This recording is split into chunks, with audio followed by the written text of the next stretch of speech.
Hi ಸ್ನೇಹಿತರೆ, ನನ್ನ ಹೆಸರು ಚೆನ್ನ ಅಂತ, gold C fitness Shidlaghatta. Video ಮಾಡ್ತಾ ಇರೋ ಉದ್ದೇಶ ಏನಂದ್ರೆ ಬಲ್ಕ್ ಮಸಲ್ಗೂ ನೀಲ್ ಮಸಲ್ಗೂ ಡಿಫ್ರೆನ್ಸ್ ಏನಂತ. ಕೆಲವರಿಗೆ ಬಲ್ಕ್ ಮಸಲ್ಸ್ ಬೇಕಾಗಿರುತ್ತೆ, ಆ ಥರ ಯಾವ ಥರ ವರ್ಕೌಟ್ ಮಾಡಬೇಕು, ಮತ್ತು ನೀಲ್ ಮಸಲ್ ಬೇಕಾಗಿರುತ್ತೆ, ಅವ್ರಿಗೆ ಯಾವ ಥರ ವರ್ಕೌಟ್ ಮಾಡೋದು ಗೊತ್ತಿರಲ್ಲ. ಈ ವಿಡಿಯೋ ಮುಖಾಂತರ ಅದು ಎರಡು ತಿಳಿಸೋಣ ಅಂತ ಬಂದಿದ್ದೀನಿ. ಬನ್ನಿ ಇಲ್ಲಿ ತೋರಿಸ್ಕೊಡ್ತೀನಿ ನಿಮಗೆ.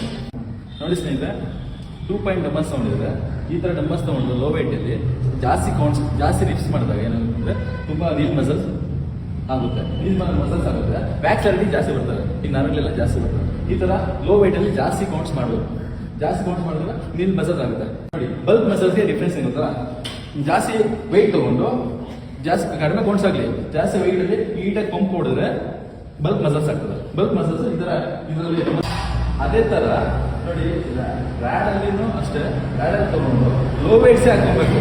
ನೀಲ್ ಮಸಲ್ಸ್ಗೆ ಲೋ ವೆಯ್ಟ್ಸಲ್ಲಿ ಜಾಸ್ತಿ ಕೌಂಟ್ಸ್ ಮಾಡಬೇಕು. ಜಾಸ್ತಿ ಕೌಂಟ್ಸು 20 ರಿಪ್ಸು 30 ರಿಪ್ಸು ಈ ಥರ ಸ್ಲೋ ಮಾಡಬೇಕು.